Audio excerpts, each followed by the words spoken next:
this movie, Adam and the other grown-ups move home to their hometown in Stanton, Connecticut, where Shaq and I have been the hometown police officers for a while. And we all grew up together. So they come home, and it's the last day of school. And the boys all get together and have a day together, and they run into Shaq and I. Hello and welcome to episode number 36 on this fantastic voyage of the worst idea of all time. What you just heard was Peter Dante. Hello, my name is Tim Batt. My name is Guy Montgomery. What you just heard was Peter Dante. Sorry, I was swallowing a delicious mouthful of a salmon and cream cheese croissant, but we'll get to that later. What you just heard was Peter Dante explaining the plot of Grown Ups 2 in a promotional video. And I mean, what a delight it is. I feel like nothing really encapsulates the motivation of the characters and the actual production of the film itself. Nothing encapsulates the motivation for that quite like that soundbite. The amazing thing about that is that Peter Dante, despite the fact that it's a 25... It's like, can you please give us a synopsis of the film in 30 seconds or less? And he runs out of film at about the 12 or 13 second mark. The guys all get together and they have a day. They come back to this, they reunite in the city, and Shaq and I are the cops, and they have a day. It's so good. What more do you want? And then they cut because there is no more of the movie. That's the beauty of it. My God, folks. What can you say about Grown Ups 2 at this point? Well, we've seen it literally 3 dozen times. Guy came into this watch so hot. I was not hot. No, hot in a cold way. Yeah. I was the coldness of. I was downcast. I texted him just because of our schedules. I knew that this was probably going to be the moment to watch the film. And I sort of had a reasonably good mood on when I text you. And then as soon as I text you, I became really blue, man. You got completely despondent with everything and really like more depressed than I believe I've ever seen you. It just became too real.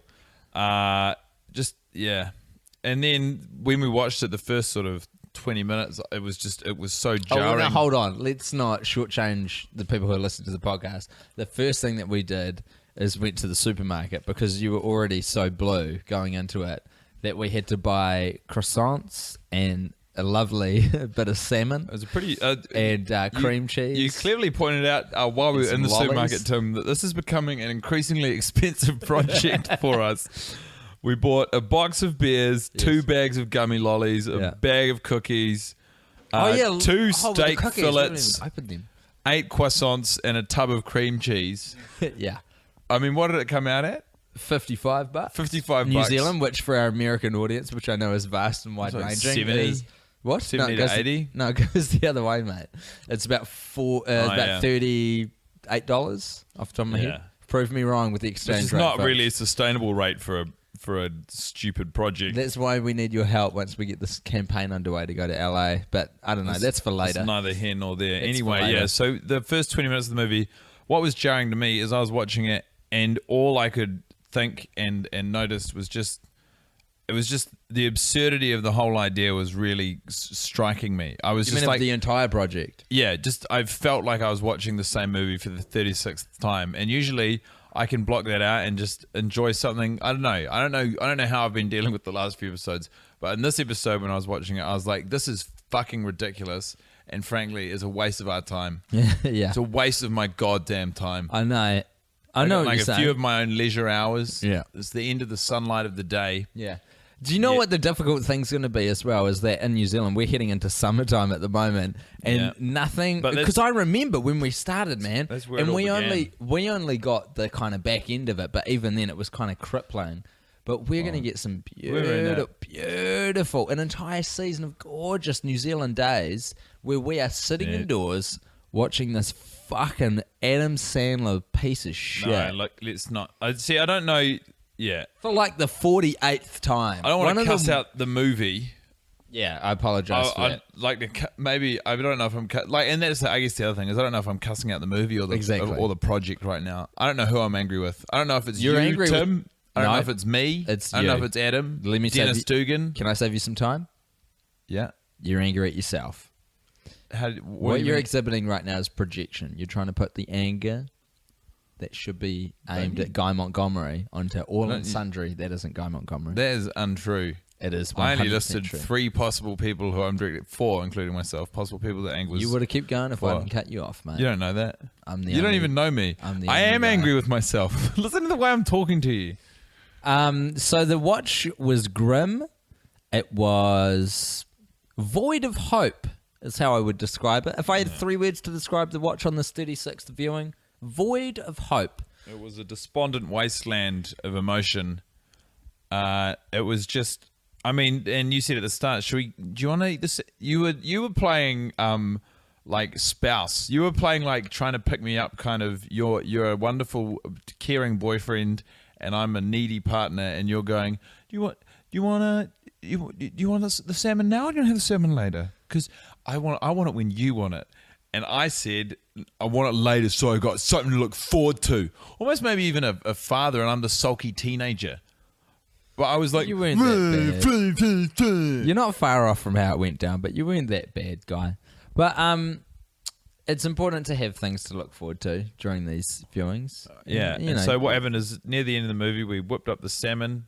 Movie's still running, obviously, still absorbing all of the great. I mean, while you were cooking the salmon, you noticed one of the sort of a really good stage fight punch at the, oh in my the fight God, scene. Lord Almighty! I don't know how to point the. Well, once again, don't watch the movie. But if you've seen the movie, I don't even know how I would reference the point at which it happens. It's not worth explaining. It's too specific. But simply put, there is a punch that in no way, shape, or form connects during one of the stage combat outings. And which you know we what? see happening with at this point, extras. I feel like fair enough. I'm tired in the same way the stunt coordinator on this movie would have been tired by the last day of the shoot. Remembering my theory that this was shot in a linear and chronological fashion. So he's just like, yeah, good enough. It's a buy. Everyone wants to get home to their families or laptops. or anything. Anything that isn't this. I feel like those are the main 2 things people want to go home to now. Guy Montgomery, I'm going to pick your mood up because I committed at the start of this. I said, I'm going to come in and I'm going to be happy. I'm going to be happy with this watch, and I've let you down so far. So You I'm said going to earnest.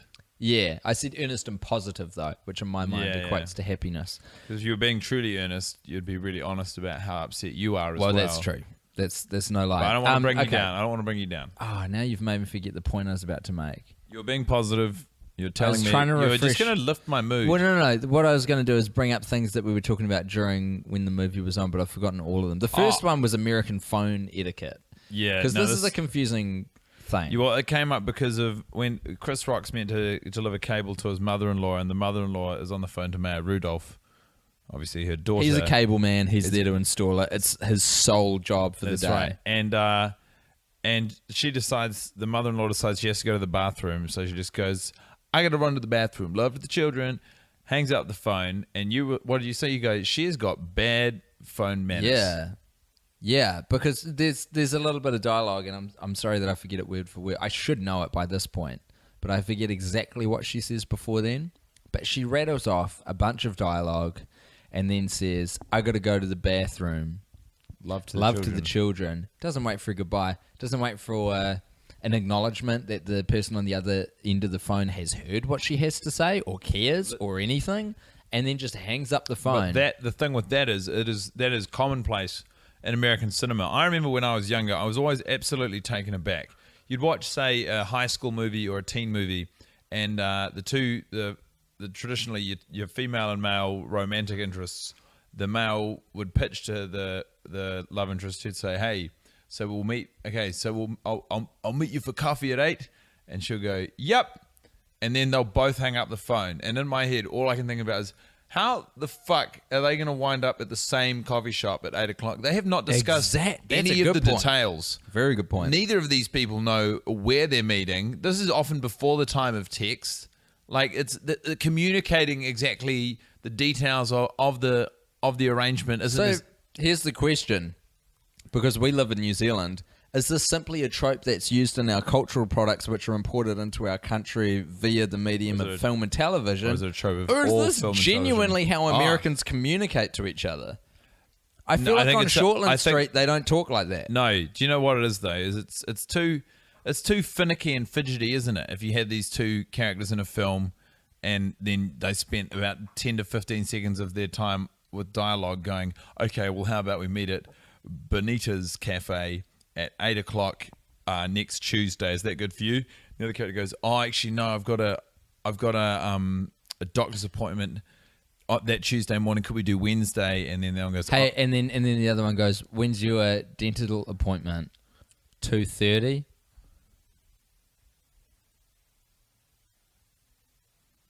What the fuck, man? I was on a roll. You come in here with your tooth puns. I was building.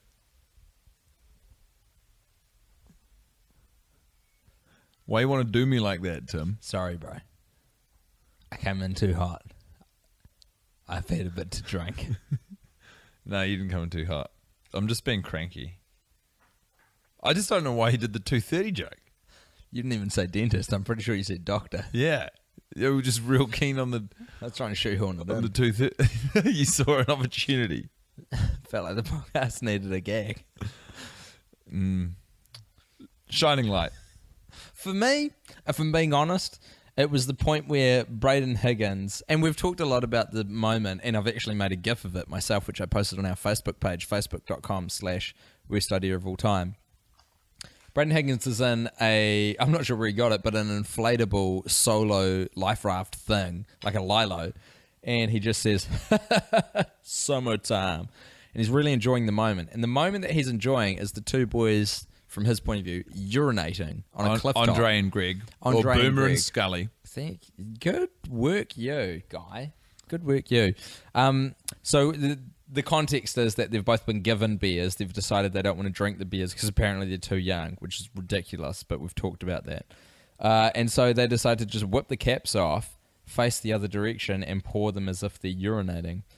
And Braden loves this fact. Right. He loves that the two lads are getting loose, whipping out the old trouser snake and draining that bad boy on top of a cliff. If you reflect on sort of discussions around the character of Braden Higgins, I think a recurring motif is positivity. The man, Which is ironic because he's only positive when he's in the background. If ever he's got like dialogue, he's negative and angry. But when he's in the background or in that particular shot, positive as they come. That is interesting. My shining light was, I wrote it down. Is it the salmon? Because to be honest, like I know we're just taking turns having mouthfuls of the salmon. That's How right. good is it? You've done a great job. Thank you. 2 delicious fillets of salmon. I believe an Atlantic salmon. I'm just going to go to my notes. This is a South Pacific salmon, I think you'll find. Are you sure? Mm-hmm. Wow. I thought you could taste the difference. My shining light, I was really excited. Was a costume at the party. There was a Pee Wee Herman costume at the fancy dress party. You did like that. It was really distinct. It was the red. That red bow tie, white shirt, grey suit, and the enthusiasm. I felt like the extra actor, so whoever it was, we'll call them Michael. Felt like Michael, the extra, was really committing to the character of Pee Wee Herman. Is there a reason you picked the name Michael? No, Cool. Michael's my go-to name. Michael and Margaret. If I have to make up a man, he's always called Michael. If I have to make up a lady, she's always called Margaret. Interesting. What does it say about you? I don't know, because it's been Margaret for a couple of years now. I'd alternate the other ones, but I'm always saying Margaret. And it's not even a very common name, and I don't think it's a young name. Like when My mum's name is Margaret. Truly? It is. I just can't imagine naming a newborn Margaret. I can't imagine... having a brand new baby in my arms. There's actually a wonderful tradition in my maternal line of my family where it goes Catherine, Margaret, Catherine, Margaret. The daughters of Catherine's name their daughters Margaret and vice versa. Did quite awesome. your mum break the chain? No. My sister is known, fun fact, my sister is known as Rosie. Her legal name is Catherine. Really? Yeah. It was this. So here's a funny story, which no one cares about except for a guy who has met my sister a few times. So everyone thought her name was Catherine Rose until she went to get her driver's license. And then she went to put Catherine Rose on the driver's license. And they were like, we can't put that on. And Rose was like, no, don't worry. It's just everyone calls me Rosie. And they were like, no. Rose appears nowhere in your name. And she was like, what are you talking about? And they said, have you ever looked at your birth certificate? And she said, no. And it turns out Dad forgot to put the Rose bit in. So her legal name is just the Catherine. There's no Rose in there. But she's known as Rosie. Her legal name isn't entire the name. Catherine. No. It's Catherine Bat. She's Catherine. There's no middle name. There is a middle name. It is vaguely interesting. Kind of. It's kind of interesting. It's quite funny. I feel like, because you know how I always used to accuse you of having problems? I thought you were colorblind and I thought you were deaf in one ear. I feel like it is symptomatic. You may have accused me of having diabetes at one point as well. I don't think I did that. But I think it's symptomatic of the Bat family that you would all just like collectively forget your sister's name. Well, only one of us did it, to be fair, and it was Papa Bear. No, but then you all just, I guess you were all misled by his era. Yeah, but we were all, I get what you're saying. You get what I'm driving at. And I don't mean to be disparaging towards your parents, who I'm pretty sure would not listen to this podcast. Do they? No. I'm not sure they understand what podcasts are all about. I think my dad checks in like once every handful. Your dad's a good man. He really liked my work on the TV show you used to host when I used to guest in there. He did like that. He was a big fan of me, bro. He's a good man. Yeah, he's never very positive about the podcast. He doesn't understand why we're doing it. But do you? Well, no, but I don't say that to myself. I don't. You should, man. You need to question why we're doing this all the time. No. So Patty Schwartz Party Time is a part of the podcast where we analyse our favourite bit of when Patrick Schwarzenegger, son of Arnold Schwarzenegger, who was in the film, our favourite bit of him on screen. And I tell you what, this week... Patty Schwartz Party Time. It's Patty Schwartz Party Time. It's party time. With Patty Schwartz. Patty Schwartz. Oh, it's party time. With Patty Schwartz. It's party time. I got you to write it down this week. Yeah. There was a bit where he it was at the start of the fight scene. In most of the movie, he doesn't know how to react or act to people around him or the situation that's occurring. But there was a particular bit where, my God, he just doesn't know what to do with his face. What bit was it? It was when he's on the hill. The first time when they're on the hill and throwing down the challenge to the townies. So we're near the end of the movie at this point, folks. The fight's about to begin. The frat boys have just arrived with a ton of people, and they're on the hilltop. And Taylor Lautner is delivering a speech, a rousing which speech, is both unifying and arousing. Arousing. I was saying rousing. I beg your pardon. I didn't. Well, no, fuck it. It it's Taylor Lautner. It is both sexual in nature and gains anger among the punters. I think it is arousing. I think Taylor Lautner is a sexual being, but I don't think the speech in the movie is arousing. I think in the world of the movie, it is rousing for the frat boys who obviously respect him as their leader. I mean, he has full control over a sea of about 150 like grown male and females. Hey, here's a question. Tops, what do you think he could achieve with 150 able-bodied peak fitness men like that who are at his beck and call? I think he could take over a small town. I think they could achieve... Or like a medium town, maybe even. They could do a really lousy spoof of 300. Although I think there was already a 300 spoof. Oh, it was part of one of those Wayans Brothers movies, I think. It wasn't the whole movie, but it was part of... Wasn't it?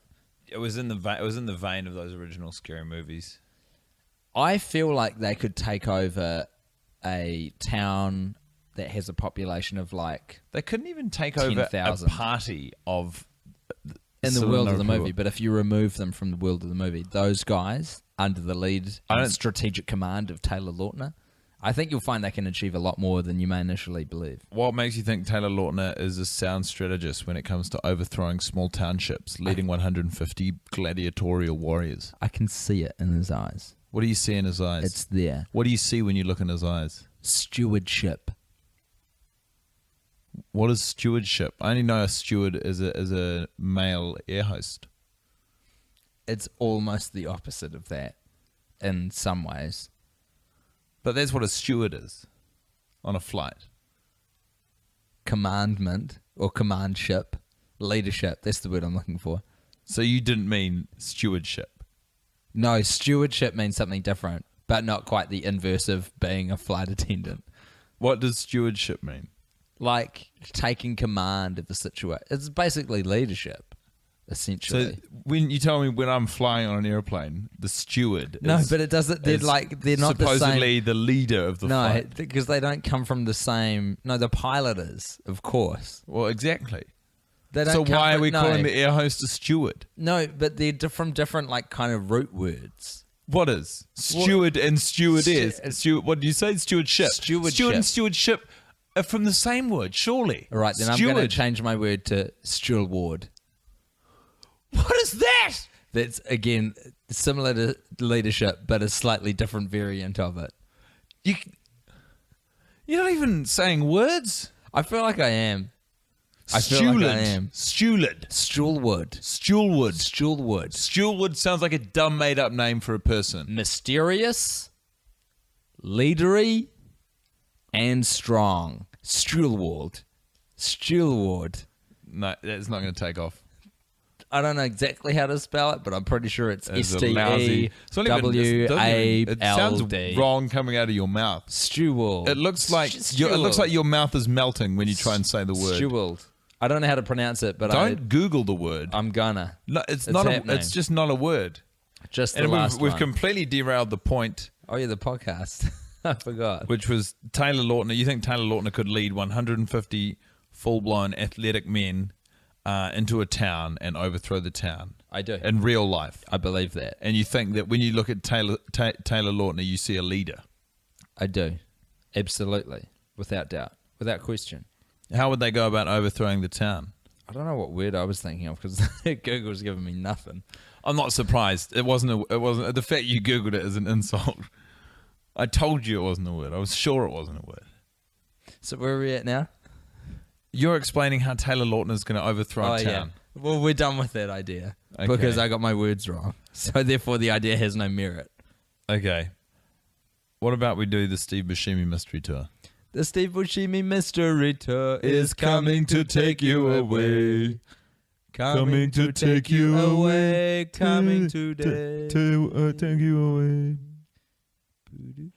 The Steve Buscemi mystery tour is a segment in the podcast in which we speculate as to what caused Steve Buscemi to have his very specific injuries in the world of the film, which of course are 40% feeling his body and 2 years of having his arms locked into the touchdown position. Now, I have reason to believe, Tim, that it is your week to speculate over the ailments of Steve Buscemi. What have you got for me? Here's what I'm thinking, Guy Montgomery. Steve Buscemi has been taken over in the first film by a group of 150 able-bodied post-adolescent young men who are fantastic at lacrosse and belong to a certain fraternity named Kappa Eta Sigma. You may know them as the Boys of Taylor Lautner. No one knows them as the Boys of Taylor Lautner. The So Boys Steve- of Taylor Lautner Steve- have taken over a small town that Steve Buscemi lives in and overrun the police force, which was small but powerful. But they were more powerful. And under the leadership and stewardship of Taylor Lautner, they have managed to outpower and out-strategize them. So, we are looking at 80 killed members of the police force of a small town in Arizona, USA. A small town having 80 police, like a proper small town would not have 80 police. This is what If I'm it's saying. what I'm small, saying. It's the upper end of small, but it's still small. But you're saying it's a small police force. A small town. I'm saying with a a police small force town. of 80 is. No, it's a small town. You said it was a small. No, maybe not. Anyway, It's a small town Anyway, police sorry. force. So, what's happened is the boys of Taylor Lautner, I beg your pardon, as they are known universally, as we all know. Taylor Lautner and the Frat Boys. Exactly. They've taken over... It's a good name for a band. If anyone listening is looking for a band name, Taylor Lautner and the Frat Boys is a dope name for a band. That is excellent. I would happily pay 30 human New Zealand dollars for the record, as long as it was 12 tracks. You'd buy the album? I'd Yes. just go and see them live. 12 tracks. I'll buy it. So, they've taken over the small town in Arizona. And what's happened is Steve Buscemi, who we know jumped in the New York Fire Department in 9/11. He's a law enforcement officer by night and a firefighter by day. So it was nighttime, obviously, when the attack came. and he joined in the police force when the whistle blew in Arizona and they needed more men. He was actually the only one who crossed state lines to join the police squad, and he got caught in the crossfire. But because he was so damn good, he didn't die. He just sustained a massive injury at the hands of Taylor Lautner and the frat boys. And that massive injury was caused, if you want to get specific. I do. If you just shut up for a moment and let me talk. I really do want I'll to talk you get through specific. it. Someone threw a brick at the back of his head. Jesus. Right? That is intense. It would kill a regular man. But not Steve Buscemi. Steve Buscemi simply received nerve damage, which froze his arms in the position which they were in at the time, which was, don't mess with me. And he put his arms up in a really big confronting kind of way. You know, like when you're facing a grizzly bear and you want to make yourself as big as possible? You do want to do that. That was the strategy that Steve Buscemi was coming into Taylor Lautner and the frat boys with. Not the band. The actual Taylor Lautner and the frat boys. The gang. Yeah. There's the band and the gang. This was the gang. Yeah. The band opened for the gang, and then the gang went and did their thing. So And then celebrate. when the gang were taking over the small town in Arizona, they hired the band. Yes. Sort of announced their arrival. Yes. They go, look who was in the neighborhood! Some of the old boys from Taylor Lautner and the frat boys band. And then they did their public announcement to let everyone know on a public information campaign. PR enthusiasts and majors will know this, and graduates will know this. And then the gang came in, who are the same gents. And then the band concluded by celebrating musically the defeat of that small town police force in Arizona. Steve Buscemi ran to cover. He managed to get back to Connecticut, Stanton, Connecticut, to be specific. And there he lives out to this day, undercover, as a driving instructor. Okay. I like the level of detail and just outright absurdity, but why was Steve Buscemi not reacting in a bigger way when he realized that Taylor Lautner and the frat boys were in his town? You think I haven't thought about this bit, Guy? But I have. Name me one shot where Steve Buscemi is present post the start of the fight. Steve Buscemi is at the end of the driveway, quite literally when Taylor Lautner and the frat boys arrive at the party. Pre-fight.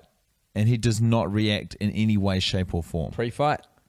But he wouldn't be able to hide it. It's the band at that point, though. It's not the gang. No, but it is Taylor Lautner. No, but it's the band. That's not important. He would recognize No, it is them. absolutely important. Because they as a collective are existing as Taylor Lautner and the frat boys, the band, not the gang. This is too meta. This is just confusing. When there is conflict, they are the gang. When there is none, they are the band. If I can't follow you, I do not know what this experience is like for anyone listening. There's a few beers on set. It's no lie. Bit of whiskey has gone down with the salmon. Have we, I feel like we've probably... I think we've covered everything. I think we have. We've covered nothing, and in doing so, we have run out of time. What I want to do is just give another massive shout out to Peter Dante. He's a positive individual who's bringing loveliness into the universe. So God bless you. And secondly, we absolutely loved getting those selfies of you. Fuck, they were good. Through Twitter and the Facebook for where you're listening to the podcast. I mean, we had people grocery shopping in Northern Ireland. We had people driving down the main motorway in Los Angeles at 10:30 at night. I think the guy was from Wellington, New Zealand, who was my favourite though. The guy with the black zip-up turtleneck who had iPod headphones and was drying a Gladware piece of Tupperware. That was pretty The intensity in his fucking eyes, bro. There were like three. God, it was There good. were three dudes listening to it together on Labor Day. Anyway, those guys were dope. It was interesting to see. So please, once again, I implore you. Don't. Yeah. Send them through or don't. Yeah. I know, but we don't want to be uncool. The reality of it. the situation, Tim, is if you're listening to the podcast, you can't be up to much else. Like, you've probably got your phone or computer around. Like, you might be on public transport. That's when I listen to podcasts. That's fine. I mean, that's an easy place to take a photo and send it online. Oh, now you're just eating the salmon. This salmon This is thing's so going off good. the rails. Thank you so much for listening. We'll be back next week. Remember to live every moment. Love every day. Because before you know it, Your salmon swims away. That is so lame. Live every moment.